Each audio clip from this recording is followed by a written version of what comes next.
প্রিয় ভাইরা, এবার সর্বশেষ আওয়াজ করে বলেন, ইসলাম কি ন্যারো মাইন্ডেড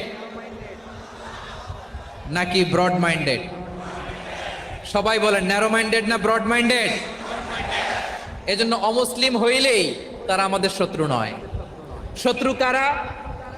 এই লালমনিরহাটের ভাইয়েরা শোনেন, শত্রু কারা? যে সমস্ত অমুসলিম আমাদেরকে নিশ্চিহ্ন করে দিতে চায়, যে সমস্ত অমুসলিম আমাদের ভূখণ্ড থেকে আমাদেরকে তাড়িয়ে দিতে চায়, যে সমস্ত অমুসলিম আমার ধর্ম নিয়ে তুচ্ছতাচ্ছিল্য করে চিল্লায় বলেন ঠিক কিনা, তারা আমাদের শত্রু। সাধারণ অমুসলিমরা আমার শত্রু নয়। এই যে হিন্দুরা থাকে এরা আমার ভাই, বৌদ্ধরা আমার ভাই, খ্রিস্টানরা আমার ভাই, ইহুদিরা আমার ভাই। তারা দিনই ভাই নয়, তারা মায়ের পেটের ভাই নয়, তারা মানবিক দিক থেকে ভাই। ও মানুষ, আমিও মানুষ। ইসলাম মানুষকে সম্মান করে, চিল্লায় বলো ঠিক কিনা। যারা আমাদের অস্তিত্বকে নিশ্চিহ্ন করতে চায়, যারা আমাদের ভূখণ্ডকে দখল করতে চায়, যারা আমাদেরকে নিয়ে মকারি করে, ফান করে, টিটকারি করে, আমার ধর্ম নিয়ে খেলা করে, তাচ্ছিল্য করে, ওদের বিরুদ্ধে আমাদের জিহাদ। সাধারণ মুসলিম আমাদের শত্রু নয়।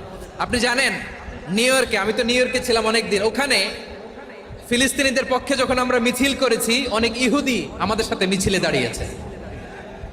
কারণ ওরাও জানে এই ভূখণ্ড ফিলিস্তিনিদের ভূখণ্ড। আওয়াজ করে বলো লালমনিরহাট ঠিক কিনা। ইসরায়েলের রাজধানী খোদ তেল আবিবে অনেক ইহুদিরা বেঞ্জামিন নেতানিয়াহু তার বিরুদ্ধে মিছিল করেছে। তো তারা কি আমাদের শত্রু? না। অনেক খ্রিস্টান আমাদের সাথে আমাদের স্বার্থ রক্ষায় আমাদের পাশে দাঁড়িয়েছে। খেয়াল রাখবেন, হিন্দু আর হিন্দুত্ববাদ এক নয়, ইহুদি ধর্ম আর জায়নিজম এক নয়। জায়নিজমের বিরুদ্ধে আমাদের সংগ্রাম, আমাদের জেহাদ, চিল্লায় বলেন ঠিক কিনা। এই যে ফিলিস্তিনের ভাইয়েরা, তারা তাদের স্বাধীনতা সংগ্রামের জন্য লড়াই করছে, করে যাচ্ছে, আমরা এটাকে সমর্থন জানাই, চিল্লায় বলো ঠিক কিনা। কাশ্মীরের ভাইয়েরা স্বাধীনতার জন্য সংগ্রাম করছে, আমরা সেই সংগ্রামকে সমর্থন জানাই, আওয়াজ করে বলো ঠিক কিনা। যারাই আমাদের ইসলামকে নিশ্চিহ্ন করতে চায় তাদের বিরুদ্ধে আমাদের সংগ্রাম, আওয়াজ করে বলতে হবে ঠিক কিনা।